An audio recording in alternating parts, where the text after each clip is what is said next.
ऐसे याद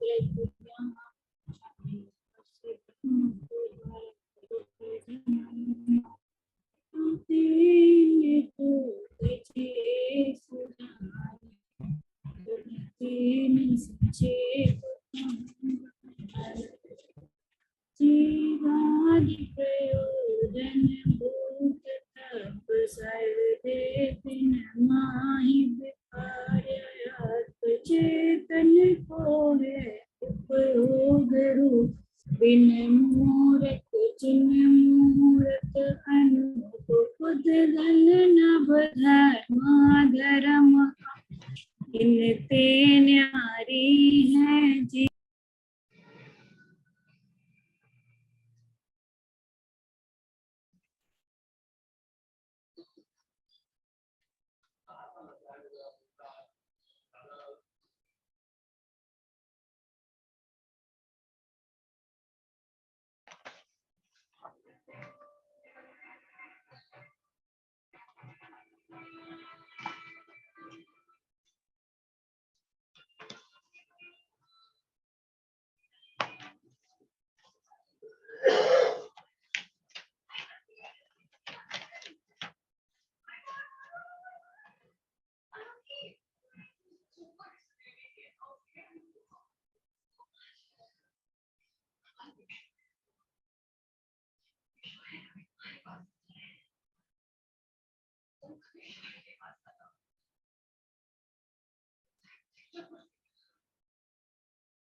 मेरे सुस्तुति में सबल दीन बेरूप सुबत मूरत प्रवीण तन उपजत अपनी उपज जान तन नशत आप को नाश मान रागादि प्रकट ये तो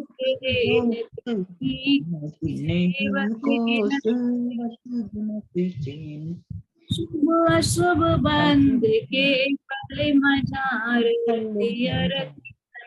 निज पद विचार आत्म हित हेतु विराग ज्ञान देने आपको कष्ट दान रोके न चाह निज शक्ति कोई शिव रूप निराकुल तान जोई प्रति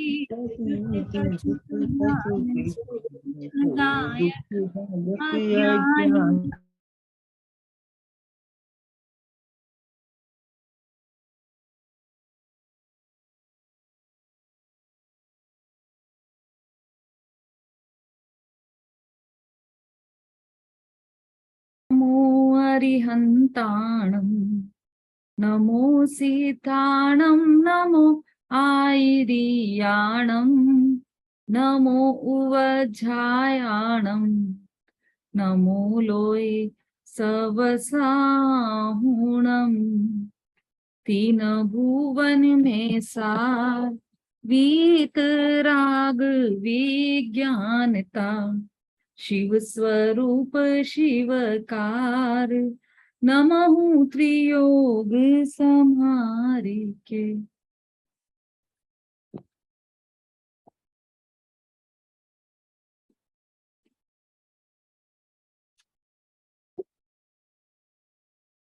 अभी जो मंगलाचरण हमने किया है अभी उसमें किसे नमस्कार किया गया?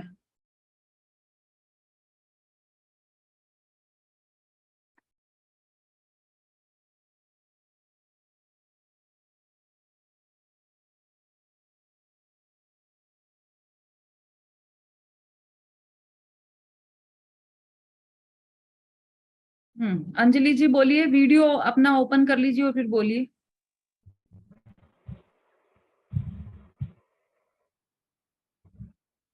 राग देश से रहित केवल ज्ञान को नमस्कार किया है। हाँ, राग द्वेष से रहित केवल ज्ञान, मतलब राग द्वेष से रहित को एक शब्द में बोले तो वीतरागता, वीतरागता और विज्ञानता। मतलब जो हमारे देव की परिभाषा है ना, वीतरागी और सर्वज्ञ जो हैं वही सच्चे देव हैं, उन्हीं को नमस्कार किया गया है। तो यहाँ पर किसी एक व्यक्तिगत नमस्कार नहीं किया है कि अरहंत को नमस्कार या सिद्ध को नमस्कार या महावीर भगवान को नमस्कार किया गया हो, ऐसा नहीं किया। क्या किया यहाँ पर? वीतरागता और विज्ञानता को नमस्कार किया गया। इसका क्या अर्थ है कि जितने भी इस दुनिया में भगवान हैं, जो वीतरागता और विज्ञानता के साथ हैं, उन सबको हमारा नमस्कार है। अब जो भी हो, चाहे भगवान हो, गुरु हो, कोई भी हो। अब इसका मतलब क्या हुआ कि जितने भी अन्य जो कुदेव हैं, जो राग सहित हैं, जिनकी चर्चा अभी हमने पहले की थी, राग सहित, ऐसे सब कुदेवों का इसमें बहिष्कार हो गया, सब कुगुरुओं का इसमें बहिष्कार हो गया। किसे स्थापित किया यहाँ पर? वीतरागता और विज्ञानता को। और आवाज सबको नहीं आ रही क्या? आ रही है ना? रेखा जी आप वापस ज्वाइन कीजिए। आपको नहीं आ रही तो आप वापस ज्वाइन कीजिए, आपको नहीं आ रही है। रूबी जी आप लिख कर भेज दीजिए जरा ये रेखा जी को कि उन सबको आ रही, केवल उन्हीं को नहीं आ रही, तो वो वापस निकल कर वापस ज्वाइन कर लें। या तो आप ग्रुप में लिख दीजिए, उनको पर्सनली लिख दीजिए।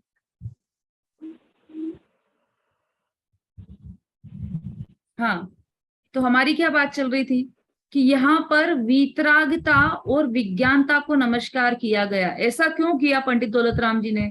जब यदि मंगलाचरण करते हैं हम, तो हम किसको नमस्कार करते हैं? पंच परमेष्टि को नमस्कार करते हैं या फिर महावीर भगवान को नमस्कार करते हैं।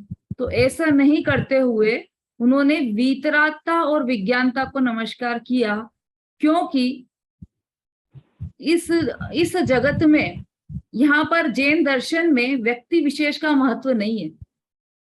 हमारे यहाँ भगवान जन्मते नहीं, बनते हैं। जन्म, जैसे हमारा जन्म हुआ है ऐसे ही भगवान का भी जन्म होता है, साधारण जन्म हुआ और उसके बाद भगवान बने। इसका मतलब क्या हुआ कि जो भी जीव पुरुषार्थ करे वो भगवान बन सकता है।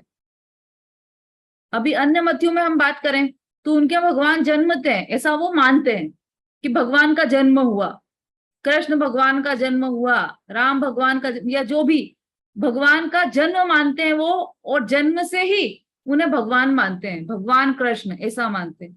वो उनका साधारण गृहस्थ या साधारण मनुष्य के रूप में उसे स्वीकार नहीं करते। अन्य मत में ऐसा है। और हमारे यहाँ क्या हुआ कि जब जन्म हो गया तो हमारी जो प्रतिमा है, भगवान की जिन प्रतिमा को हम नमस्कार करते हैं, जिन प्रतिमा के हम दर्शन करते हैं प्रतिदिन, वह प्रतिमा, जब जैसे भगवान महावीर की प्रतिमा है तो उनका जन्म कल्याणक भी हम जब पंच कल्याणक होते हैं तब मनाते हैं। तो उनका जन्म हुआ था ना, तो वो जन्म हुआ था तब उन्होंने, इंद्रों ने उन्हें वस्त्र पहना है, इंद्र उन्हें पांडुक शिला पर ले गए, वहां पर उनका अभिषेक किया, ये सब क्रियाएं हुई। जन्म हुआ, तप हुआ, ज्ञान हुआ, सब हुआ, गर्भ हुआ, सब हुआ। लेकिन हम इनमें से किसी भी एक भी रूप की पूजा नहीं करते हैं। न जन्म कल्याणक वाले भगवान की हम पूजा करते हैं, मतलब उस रूप में हम भगवान की पूजा नहीं करते। किस रूप में भगवान की पूजा करते हैं हम? कि जो वीतराग और विज्ञानता के सहित हो, ऐसे ही देव की हम पूजा करते हैं। हमारे भगवान पूर्व में कितने भी बड़े चक्रवर्ती हो, इंद्र हो, सर्व सुविधा संपन्न हो, और कैसे भी उच्च से उच्च वस्त्र पहनते हो, स्वर्ग से उनके जिनके वस्त्र आते थे ऐसे वस्त्र पहनते हो, लेकिन हम कभी भी उन वस्त्रों सहित भगवान की पूजा नहीं करते। हम क्या करते हैं कि जब उन्होंने उन वस्त्रों को भी त्याग दिया और उसको त्याग कर जब वो वीतरागी हुए, सर्वज्ञ हुए, उस समय की हम पूजा करते हैं, उस अवस्था की हम पूजा करते हैं, उस अवस्था को ही हमारा नमस्कार करते हैं। इसका मतलब क्या हुआ कि पूरे विश्व में एकमात्र वीतरागता और विज्ञानता ही नमस्कार करने योग्य है, पूजने योग्य है। वही चर्चा हम यहाँ पर कर रहे हैं दूसरी ढाल में कुदेव की चर्चा की, कुगुरु की चर्चा की, कुधर्म की चर्चा की, कि ये सब पूजनीय क्यों नहीं है, कि इन सब के साथ एक कॉमन चीज है, राग। एक शब्द ऐसा आया जो तीनों में लक्षण, तीनों के लक्षण में दिखाई देगा आपको, है ना। आप गौर से पढ़ेंगे तीनों के लक्षण, तो राग ऐसा लक्षण है जो तीनों में दिखाई देगा आपको। रेखा जी, अब आ रही आवाज?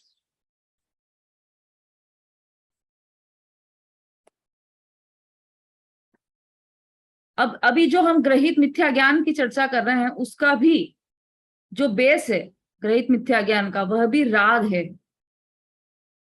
हाँ शीला जी, कुछ प्रश्न है आपका? नहीं। अच्छा, आपका हैंड रेस था ना, नहीं। इसलिए। हाँ नंदिता जी, आपका? जय जने। हाँ मैं ये पूछना चाह रही थी, जैसे भगवान को हम तीन रूप में नहीं मतलब वीतरागता जब तक नहीं होती उसे नहीं भगवान के उसमें मानते हैं, तो लेकिन जैसे सौधर्म इंद्र उनको लेकर जाते हैं भगवान का उस टाइम पर, तो वो उसको कैसे उसमें ले जाते हैं, क्योंकि भगवान समझ के ले जाते हैं, मतलब कैसे ले जाते हैं फिर वो? हाँ, बहुत अच्छा प्रश्न है। देखो, ये बिल्कुल अटेंटिव थे यहाँ पर, इसलिए इनको ये प्रश्न आया, स्वाभाविक था प्रश्न। क्योंकि अभी यहाँ पर कहा कि हम उनको वस्त्र सहित नहीं पूछते, तो सौधर्म इंद्र भी तो ले जाते हैं, और सौधर्म इंद्र तो खुद उन्हें वस्त्र पहनाते हैं, और ऐसे ले जाते हैं सौधर्म इंद्र की तांडव नृत्य करते हैं, भगवान को देखकर तांडव नृत्य करते हैं। अब आप उनको भगवान क्यों बोल रहे हो? वो तो भगवान है नहीं, उस समय तो वो बालक है, वीतरागी भी नहीं है। क्यों भगवान बोल रहे हैं? कि देखो, जैन दर्शन में 24 तीर्थंकर होते हैं, और जो 24 तीर्थंकर होते हैं, जो इंद्र होता है सौधर्म इंद्र, उन 24 तीर्थंकर के पंच कल्याणक में स्वयं उपस्थित होते हैं सौधर्म इंद्र, जन्म कल्याणक में स्वयं उपस्थित होते हैं सौधर्म इंद्र, है ना। अब सौधर्म इंद्र को अवधि ज्ञान, एक विशेष ज्ञान रहता है सौधर्म इंद्र के पास, तो अवधि ज्ञान द्वारा उन्हें पता रहता है कि ये भावी तीर्थंकर है।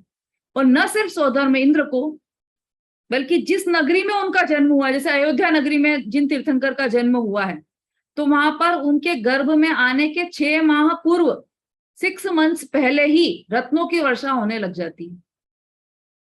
स्वतः ऐसा रत्नों की वर्षा इंद्र करते हैं वहां स्वर्ग से, क्योंकि उन्हें पता है कि यहाँ पर तीर्थंकर जन्म लेने वाले हैं, तो तीर्थंकर गर्भ में आने वाले हैं ये पता है, तो पहले ही रत्नों की वर्षा हो जाती है। और जब वो गर्भ में आते हैं तो इंद्र स्वर्ग से देवियां आती है, और वो माता की कुक्षी की मतलब क्लीनिंग करती है, और वहां पर फिर उसके बाद वहां पर गर्भ में उनका प्रभु का आगमन होता है। अब हम उनको प्रभु क्यों कह रहे हैं, हम उनको भगवान क्यों कह रहे हैं? इसलिए कह रहे हैं कि उनका फिक्स है, ये सबको पता है कि अब वो भगवान बनने वाले हैं। तो अब हमारे यहाँ निक्षेप होते हैं, द्रव्य भाव नाम स्थापना, द्रव्य और भाव, 4 निक्षेप होते हैं, और नय होते हैं। तो उसमें भावी नेगम नय के अनुसार उसे हम उन्हीं भगवान में अभी ही भगवान की स्थापना करते हैं, भावी नेगम नय के अनुसार, क्योंकि वो कुछ समय में भगवान बनने ही वाले हैं। इसलिए हमें पता है कि ये भगवान बनने वाले हैं, तो उन्हें उपचार से उस समय भी भगवान कहा जाता है। जैसे अभी अपन प्रश्न पूछते हैं ना, प्रश्न मंच होते हैं कई जगह पर, तो ऐसा पूछते हैं कि भगवान आदिनाथ की कितनी पत्नियां थी? तो वास्तव में तो भगवान की कोई पत्नी होती ही नहीं है ना। पर कभी कभी ऐसा प्रश्न पूछा भी जाता है, तो उसमें भावी निगम नय से उसे मानना चाहिए कि वो भगवान बनने वाले हैं, तो उन्हें पूर्व में ही भगवान कह दिया जाता है ना। जैसे कोई यात्रा संघ आपके यहाँ आया, आपके शहर में, आपके मंदिरों के दर्शन करने, शहर के मंदिरों के दर्शन करने। अब वो शहर में एक मंदिर से दूसरे मंदिर तक जा रहे हैं वो, है ना। तो अपन क्या बोलते हैं उनको? कि ये यात्री हैं।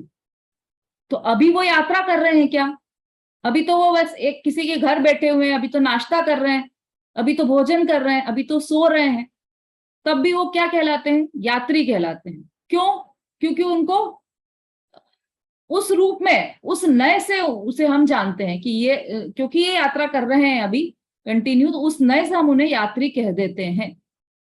जैसे कोई स्टूडेंट होता है घर में, बच्चे होते हैं ना, और वो उनकी एग्जाम आने वाली है, तो पूरा घर क्या करता है कि टीवी बिल्कुल बंद रहेगा, अब किसी का मेहमानों का आना जाना भी बंद रहेगा, सब बंद रहेगा। तो कोई मेहमान आ जाए तो कोई उनसे पूछे कि ये कौन है, कि ये विद्यार्थी है। तो अभी तो ये भोजन कर रहे हैं, हाँ, पर ये विद्यार्थी है। क्यों? क्योंकि उस समय उस चीज का महत्व ज्यादा है उनके मन में, कि ये विद्यार्थी है, ये अध्ययन करते हैं, ये स्टूडेंट हैं, इसलिए अभी इनको डिस्टर्ब नहीं करना है। तो जहां पर जिस नए से बात हो उसे ग्रहण करना चाहिए। ये बात बिल्कुल सही। अभी भी देखो, अपन जो प्रतिमाएं रहती है अपनी, वो वस्त्र सहित प्रतिमाएं एक भी नहीं मिलेगी, जबकि उच्च से उच्च वस्त्र पहनते हैं वो, रत्नों के वस्त्र पहनते हैं भगवान। जब उनका पांडुशिला पर अभिषेक होता है, उसके बाद उनको वस्त्र पहनाए जाते हैं, तो वो सारे वस्त्र रत्नमयी रहते हैं। तो रत्नमयी वस्त्र पहने हुए, इतने उच्च वस्त्र पहने हैं, तब भी हमने भगवान मंदिर में ऐसे वस्त्र सहित उनकी प्रतिमाएं क्यों स्थापित नहीं की? क्योंकि उस वस्त्र को जब छोड़ा उन्होंने, तब वो भगवान कहलाए। जब तक वो उस वस्त्र के सहित थे, तब तक वो भगवान भी नहीं कहलाए थे। और वो वस्त्र किस चीज के परिचायक हैं? कि इनके अंतर में राग द्वेष है, इस बात के परिचायक रहते हैं वस्त्र। अंदर में राग है, इसलिए वो वस्त्र पहना है उन्होंने।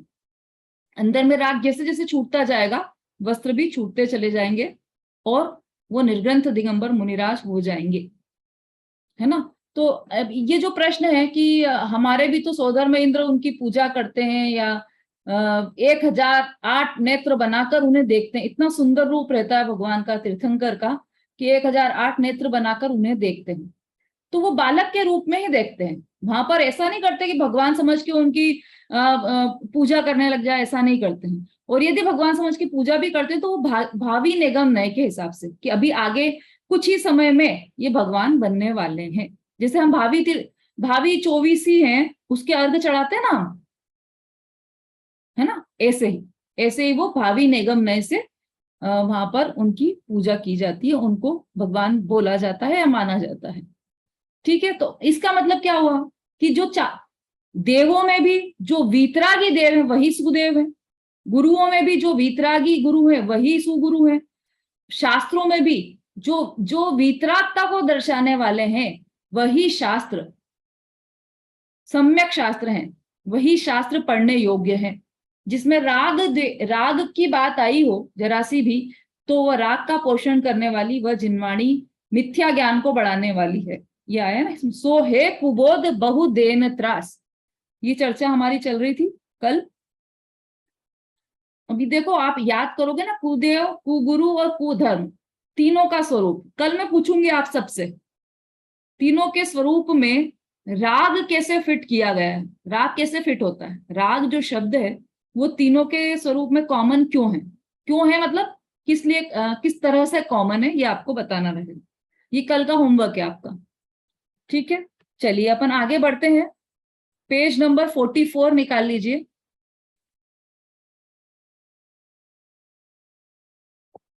हाँ रूबी जी बोलिए।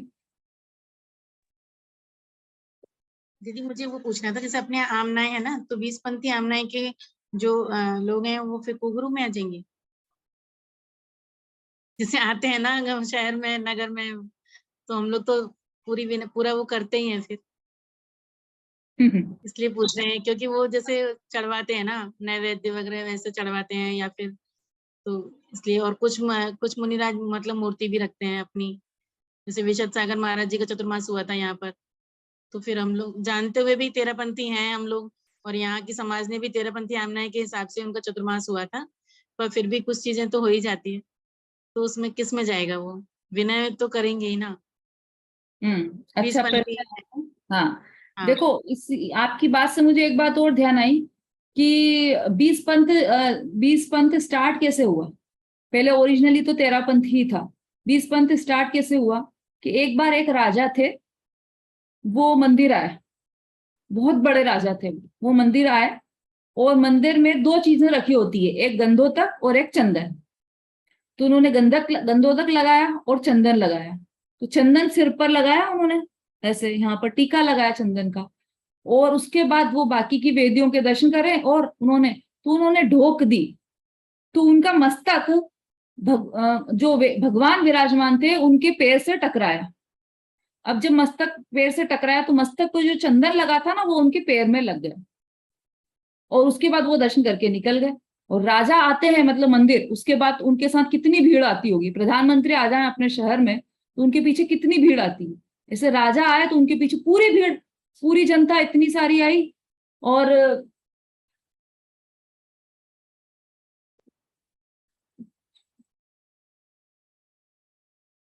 हाँ, एक मिनट।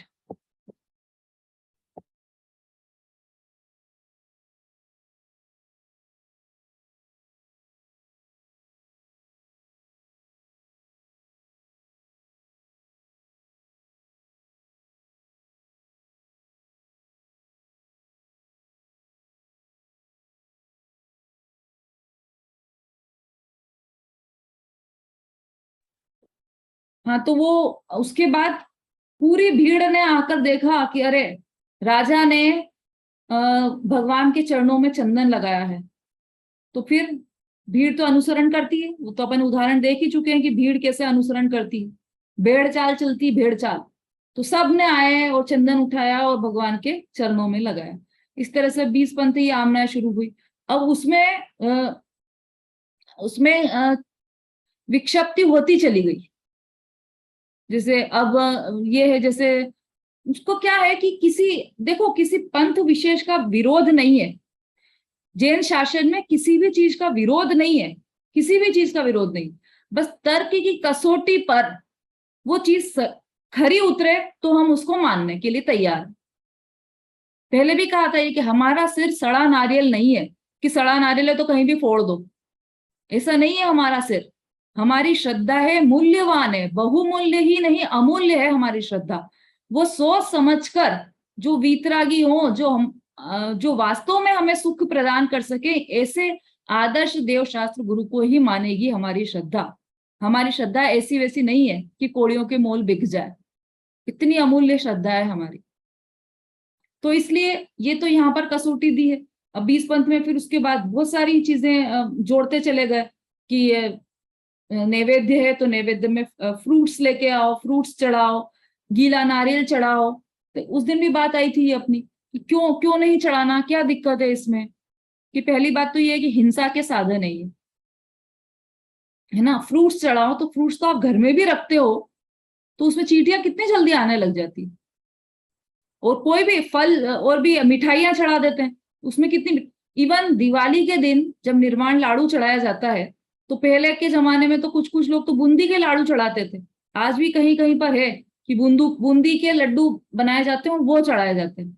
अब आप ये देखो कि वो जब इतनी भीड़ मंदिर में रहती है और बूंदी के लड्डू चढ़ते हैं तो कितने कण नीचे गिरते हैं, और एक कण पर 1000 चींटियां आ जाती कम से कम। इतने सारे कण गिरते हैं और सबके पैर, सब भक्तों के पैर उन चींटियों पर जाते हैं। तो कितनी चींटियों की हिंसा हो गई। ऐसे पंचामृत अभिषेक है तो जल से अभिषेक किया वहां तक तो ठीक, लेकिन दूध से अभिषेक किया, दही से अभिषेक किया। अब अभिषेक के बाद उस पर कितने मच्छर चिपक जाते हैं। सूक्ष्म जीव पैदा होते हैं उसमें, वहीं के वहीं पैदा होने लग जाते हैं। जो उड़कर आते हैं चिपकते हैं वो तो स्थूल है, लेकिन सूक्ष्म जीव, कितने जीव, असंख्य जीव पैदा हो जाते हैं वहां पे दूध और दही के संयोग से।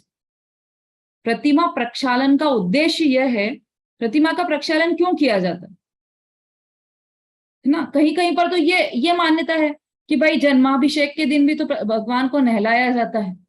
तो वो जन्माभिषेक का प्रतीक नहीं है ये प्रक्षाल जो अभी हम कर रहे हैं, क्योंकि जन्माभिषेक के समय तो वो बालक के रूप में थे और रागी थे, उनका हम अभिषेक नहीं कर रहे हैं। यहाँ पर तो साक्षात भगवान है, भगवान तो रागी है ही नहीं। और पूरी जो उनकी दशा, अरंत दशा, जो समोशरण में वो विराजते थे, उस अवस्था की हम पूजा कर रहे हैं, उस अवस्था का हम प्रक्षालन कर रहे हैं।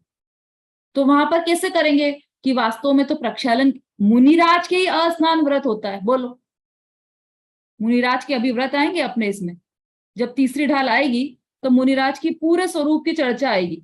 उसमें अस्नान व्रत रहता है। मुनिराज स्नान ही नहीं करते, तो हम भगवान को क्यों स्नान करा रहे हैं कि भगवान का स्नान नहीं होता। जब समोशरण में भगवान बैठते हैं तो वहां पर स्नान नहीं होता भगवान का। तो फिर हम क्यों कर रहे हैं? हम सिर्फ इसलिए कर रहे हैं कि हम ये जानते हैं कि ये साक्षात भगवान नहीं है, भगवान के प्रतीक के रूप में हमने इस प्रतिमा का स्थापना की है यहाँ पर, उन प्रतिमा में प्राण प्रतिष्ठा की है। तो ये प्रतिमा पत्थर की प्रतिमा है और इसकी साफ सफाई रखने के लिए प्रतिमा को जल से अभिषेक किया जाता है। सिर्फ इतना सा उद्देश्य होता है। अगर हम उसको जल से क्लीन नहीं करेंगे तो उस प्रतिमा पर धीरे धीरे मकड़ी जाले बनाने लग जाएगी और छोटे छोटे जीव पैदा हो जाएंगे। इस कारण केवल उस प्रतिमा की रक्षा के उद्देश्य से अभिषेक किया जाता है और कोई भी उद्देश्य अभिषेक का नहीं होता है। तो जब हम केवल प्रतिमा को क्लीन करने के उद्देश्य से अभिषेक कर रहे हैं तो उसमें दूध, दही और ये जो पंचामृत अभिषेक है उसकी आवश्यकता कहाँ है? उससे तो और उल्टा हम हिंसा में धर्म कर रहे हैं। हिंसा में धर्म होता नहीं है, वो अपन पढ़ चुके हैं। धर्म तो अहिंसामयी ही होता है। हमारा तो नारा है अहिंसा परमो धर्मः, ये हमारा नारा है ना। और हम ही हिंसा का कार्य करें तो वो तो उचित नहीं है बिल्कुल भी, है ना। तो इसलिए अब ये जो प्रथा चल गई है कि दूध से ये जो पूजा है उसमें ओरिजिनल पुष्प लगाएं, थाली में पुष्प रखें, थाली में फल रखें, है ना, ऐसा दीपक रखें थाली में। तो उन सब, अगर ये सब करना चाहते हो आप, तो सबसे पहला अर्घ कौन सा होता है? द्रव्य। 8 द्रव्य जो होते हैं पूजा के, उसमें सबसे पहला द्रव्य कौन सा होता है? हाँ, जल। जल, बिल्कुल सही बोला आप लोगों ने, सबका यही होगा उत्तर, जल। जल का पढ़ा है आपने कि जल कैसा चढ़ाया जाता है, कैसा चढ़ाना चाहिए? क्षीर सागर से जल भरकर लाओ और वो चढ़ाने योग्य है। दीपक का पढ़ा है? दीपक कौन सा चढ़ाना चाहिए? ये जो आप जला देते मिट्टी का दीपक और उसमें ये लो जल रही है, ये नहीं है, ये तो बिल्कुल हल्की चीज है। बहुमूल्य रत्न के दीपक जलाए जाते हैं भगवान के सामने। तो आप पहले वो लाओ, रत्न का दीपक लाओ और वो लगाओ। तो जब वहां पर आप कि नहीं, हम तो रत्न का दीपक तो नहीं ला सकते, अब क्या करें, ऐसी सामर्थ्य नहीं है, तो हम प्रतीक के रूप में ये दीपक चढ़ा रहे हैं। तो जब प्रतीक के रूप में आप ये चढ़ा रहे हैं, प्रतीक ही चढ़ा रहे हैं ना, ओरिजिनल चीज तो आप कुछ भी नहीं चढ़ा रहे हैं। तो प्रतीक ही चढ़ाना है तो आप नारियल की चिटक चढ़ा दो, क्योंकि हिंसा से बचना सबसे प्रमुख उद्देश्य है हमारा, क्योंकि अहिंसा ही धर्म है। हिंसा में धर्म रंच मात्र भी नहीं है। हाँ बोलिए अंजलि जी। मैम, तो जिनवाड़ी में तो फलों का भी विवरण होता है, जैसे मोक्ष फल में अंगूर, अमृत, तो उसमें ये ऐसे क्यों लिखा होता है फिर? हाँ, जो अपनी पूजा में लाइनें आती है वो। हाँ, क्या है लाइन, ध्यान है आपको? लाइन मतलब रवि व्रत वाली पूजा में अंगूर, अमृत, लाइन एग्जैक्टली याद नहीं है। और देवशास्त्र की पूजा में भी आती है। हाँ, लाइन ध्यान है क्या आपको? कोई बात नहीं, कोई बात नहीं, मैं बता देती हूँ लाइन। बहुमूल्य द्रव्यमय अर्घ लिए अर्पण के हेतु चलाया। नैवेद्य में किसकी बात आएगी? यह क्षुधा रोग मेटो स्वामी, क्या है उसके पहले? बिल्कुल सही का प्रश्न है आपका, ऐसी ही चर्चा आएगी, लेकिन वो सिर्फ चर्चा है। उसके प्रतीक के रूप में आप कुछ भी चढ़ा सकते हैं ना, चढ़ाना है तो बोला यही जाएगा, भाई फल चढ़ाता हूं मैं, उत्तम फल चढ़ा रहा हूं आपको। तो उत्तम फल कौन सा है आपके पास? जो आपके पास अवेलेबल है, एप्पल है आपके पास अवेलेबल, तो वो चढ़ाओगे क्या आप? तो वो उत्तम फल मान ले क्या उसको हम, कि वो उत्तम फल नहीं है? सर्वोत्तम फल क्या है? तो जो देवता होते हैं उनके तो फल भी उत्तमोत्तम होते हैं, अमृतमयी फल होते हैं, वो चढ़ाए जाते हैं। तो हम वो नहीं चढ़ा पा रहे हैं, प्रतीक के रूप में हम फल चढ़ा रहे हैं, तो प्रतीक के रूप में आप बादाम चढ़ा दो, प्रतीक ही तो चढ़ाना है ना। वैसे भी आप प्रतीक चढ़ा रहे हो तो आप ऐसा प्रतीक चढ़ाओ ना जिसमें हिंसा नहीं हो। हाँ उषा जी बोली।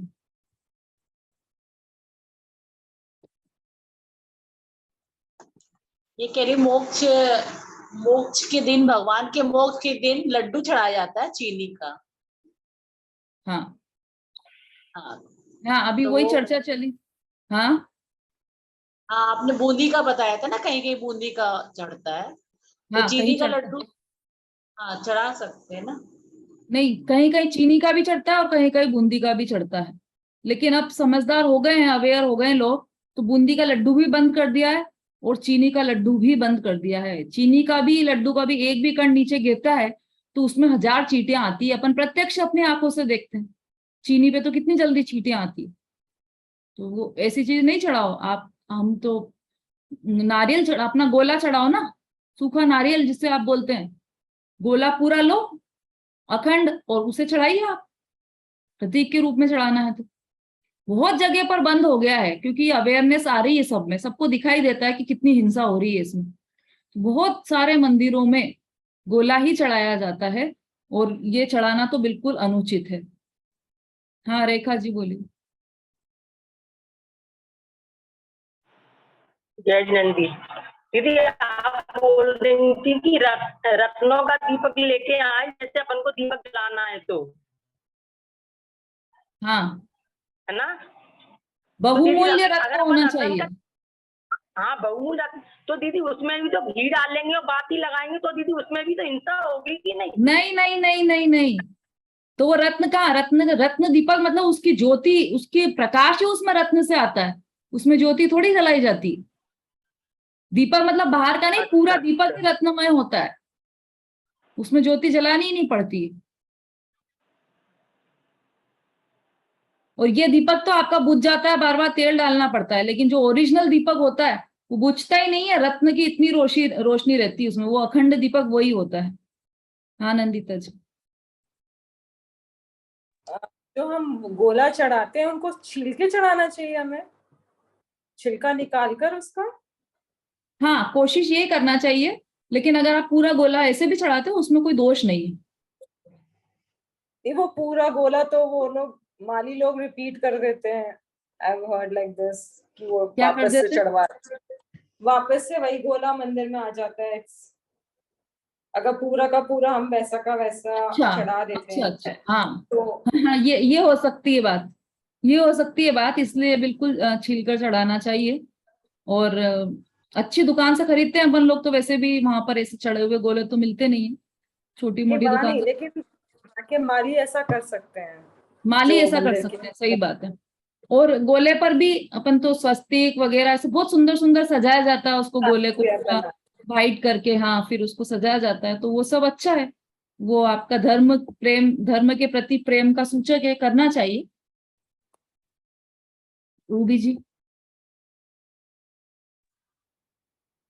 दीदी मेरा प्रश्न ये नहीं था कि मैं मतलब इस आमना से पूजा करूं, मैं ये पूछ रही हूँ जो गुरु 20पंथी आमनाई के हैं या जो मंदिर 20पंथी आमनाई के हैं वहां हमें दर्शन पूजन करनी चाहिए नहीं, ये था मेरा प्रश्न। जैसे हस्तनापुर में जम्बूदीप ज्ञानमती माता जी के द्वारा के उनके निर्माण, मतलब उसमें जब मंदिर बना है वहां फूल वगैरह चढ़े रहते हैं, तो मैं ये पूछ, और जैसे शिखर जी में भी 20पंथी मंदिर है, तो हाँ हम तो नहीं, हम लोग तो नहीं करेंगे, हमारी आमनाएं तो हमारी तरह से ही रहेगी, हम वहाँ फल फ्रूट नहीं चढ़ाएंगे, लेकिन वहां दर्शन करना चाहिए या नहीं, या उन गुरुओं को नमन करना, ये था मेरा प्रश्न। ठीक ठीक ठीक, हाँ बिल्कुल सही, बहुत बढ़िया प्रश्न है आपका। देखो पहली बात तो ये है कि ये हमारी आमना, ये उनकी आमना, ऐसी कोई चीज नहीं है, है ना। हम तो यहाँ पर वस्तु का स्वरूप जो है उसकी चर्चा कर रहे हैं। हम 13 पंथ में जन्म लिया इसलिए वो हमारी आमना है, ऐसा नहीं। हम भले 20पंथी में भी जन्म होता, लेकिन वास्तविकता क्या है उसको अपन यहाँ पर समझ रहे हैं। तो आमना किसी का, मतलब ये जो धर्म है ये कोई बाड़ा नहीं है, कोई संप्रदाय नहीं है, ये तो स्वपरीक्षित साधना है, वस्तु व्यवस्था है, वही धर्म है, पहली बात।